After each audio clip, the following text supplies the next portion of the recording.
Hey guys, it's Alabama Deep coming back at you. I thought I'd share with you the story of this Rolex case.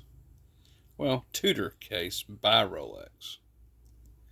So this is what I bought without the crystal add-on, just the case by itself. So, as I was told by the person I bought it from, this is what he found. He was on vacation at the ocean, and he had his metal detector with him, and he's skirmaging the beach, and voila, he comes across this. Very excited, he pulls it out from where it had been resting for all those years and noticed that it was just the case. No band, no movement, no dial, no hands. Even the inside of the crown itself, as I can come over and turn over, that is all that is left. Zooming in as we look, I think we can zoom in probably a little bit better than that.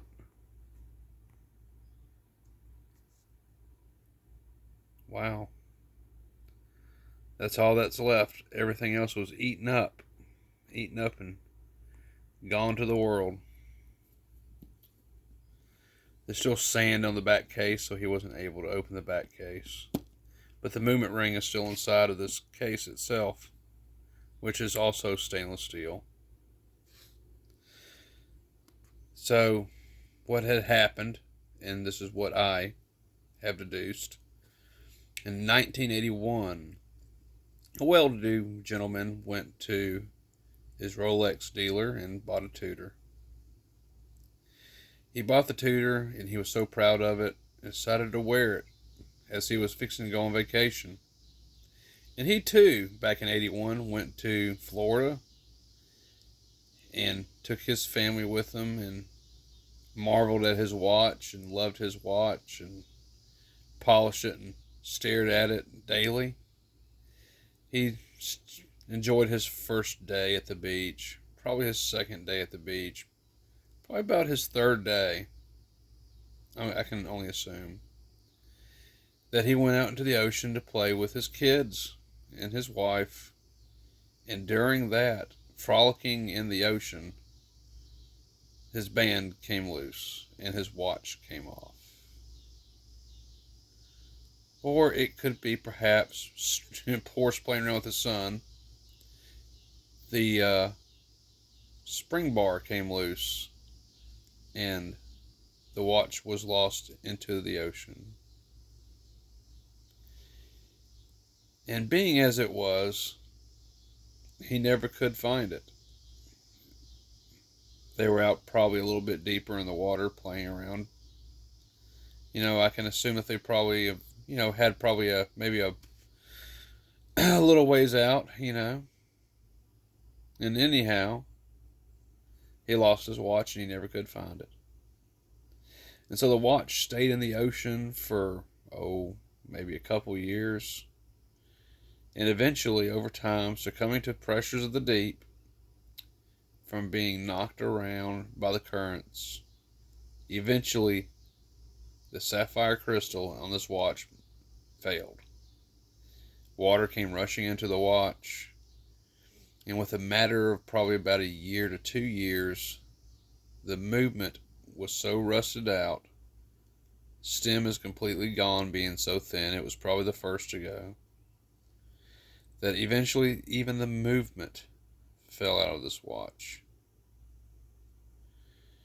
It's just a sad, tragic event. I'm thinking maybe the dial corroded, although it is brass, and normally you wouldn't think it would do that, but who knows? Who knows what happened to this watch? Because I know this gentleman found it. He wasn't able to open the back. It's damaged from him trying to open the back. So somehow, some way, sand worked its way up into the rest of it, destroyed the movement. Water did that as well. And somehow, over time, the dial just came out. And with it, taking the parts and the movement itself, leaving nothing but what we see here now. Wow. The power of the ocean to take something like this and turn it into that.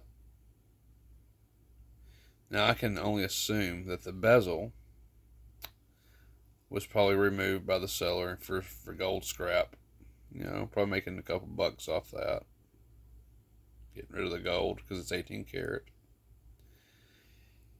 And then decided to sell the case itself on eBay for a couple bucks. He was asking way too much for it, $350. I got it for $200.